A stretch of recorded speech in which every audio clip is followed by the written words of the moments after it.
18 मार्च 2022 पूरा हिंदुस्तान होली के रंगों में रंगा हुआ था।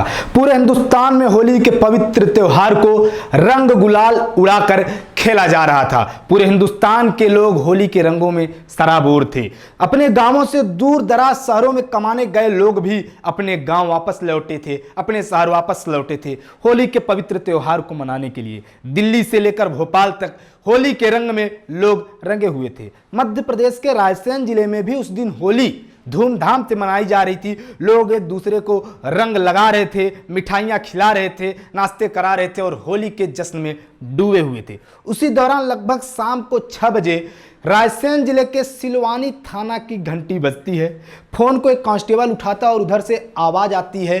सामने वाला व्यक्ति भड़बड़ाया हुआ था, डरी सहमी उधर से आवाज़ आती है कि सर, खमरिया पौड़ी गांव में दंगा हो गया है, आप जल्दी आ जाइए, यहाँ मुस्लिम और आदिवासी समुदाय भिड़ गए हैं। फिर क्या था, थाने में अफरा तफरी मच जाती है। सिलवानी थाना का पुलिस फोर्स खमरिया पौड़ी के लिए प्रस्थान करता है और जब मौके वारदात पर वो लोग पहुंचते हैं तो वहां का दृश्य डरावना था। चारों तरफ आग की लपटें दिख रही थी, पुलिस के सामने ही गोलीबारी हो रही थी और उसके बाद प्रदेश के तमाम न्यूज़ चैनलों में, तमाम सोशल मीडिया में ये अब खबर चल पड़ी कि आदिवासी और मुस्लिम आपस में भिड़ गए हैं और खमरिया पौड़ी में सांप्रदायिक दंगा हो गया है। एक छोटी सी लड़ाई, एक छोटी सी भाषा सांप्रदायिक दंगे का स्वरूप ले ली है। उसके बाद कई तरह की थ्योरियां आई।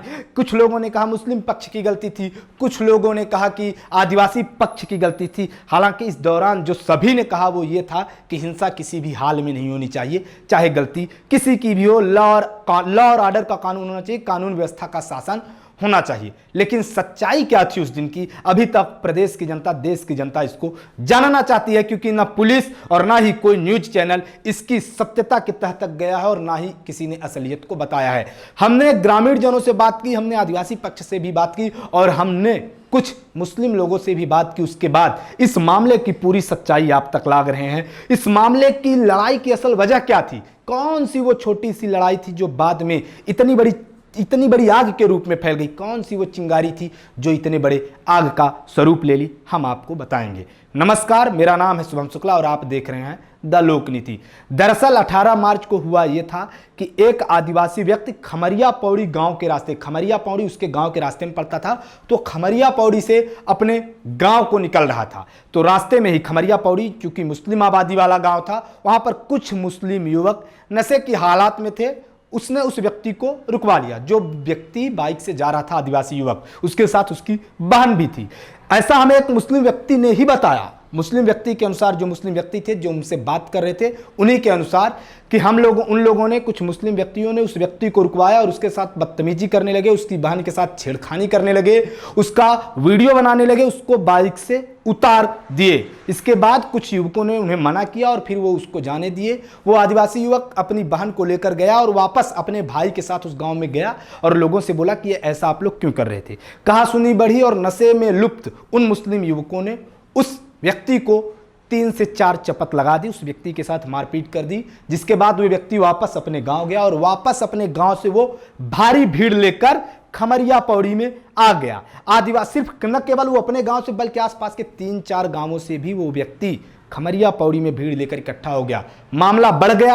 आदिवासी समुदाय पूरी तरह से एग्रेसिव था, उनमें उत्तेजना थी। वो नाराज थे कि आपने एक तो हमारी बेटी के साथ छेड़खानी की और फिर हमारे बेटे के साथ जो उनका लड़का था उसके साथ मारपीट भी की और बातों ही बातों में मामला इतना बढ़ गया कि मुस्लिम पक्ष की ओर से बंदूकें निकल आई, गोलीबारी कर दी, गोलियां चला दी गई और आदिवासी पक्ष से भी आगजनी की गई। इस गोलीबारी में एक व्यक्ति राजू आदिवासी, जो अभी कुछ दिन पूर्व ही अपने घर आया था, जो होली की छुट्टी मनाने के लिए होली में अपने गांव आया हुआ था, उस व्यक्ति को भी गोली लग गई और वो व्यक्ति, मौत हो गई उस व्यक्ति की। वो भी उस व्यक्ति को हमीदिया अस्पताल भोपाल में भर्ती कराया गया, जहां उसकी दुखद मृत्यु हो गई। हम आपको अगली कहानी में बताएंगे कि राजू की मृत्यु कैसे हुई और राजू वहां गया क्यों था। लेकिन इसके पहले आपको बता दें कि जब पूरा मामला बढ़ा तो सीएम शिवराज खुद मुस्तैदी से एक्टिव हो गए और वो इस मामले पर नजर रखने लगे। उन्होंने साथ ही साथ जो राजू मृत व्यक्ति हुआ था उसके परिजनों को 5 लाख मुआवजा देने की बात कही और साथ ही साथ 3 से 4 थानों की पुलिस खमरिया पौड़ी में लगा दी। अभी भी ये गांव छावनी में तब्दील है, अभी भी यहां पुलिस प्रशासन लगा हुआ है, लेकिन स्थानीय आदिवासियों में अभी भी डर है।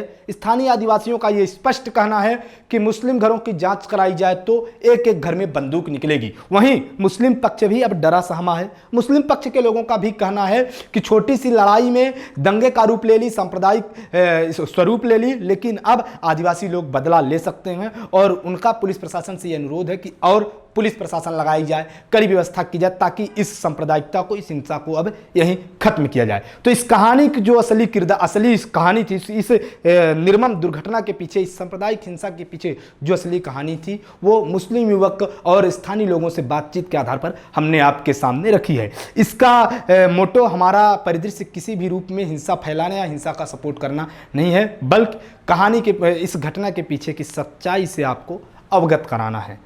मध्य प्रदेश समेत देश दुनिया की तमाम खबरों को देखने के लिए चैनल को सब्सक्राइब करें। धन्यवाद।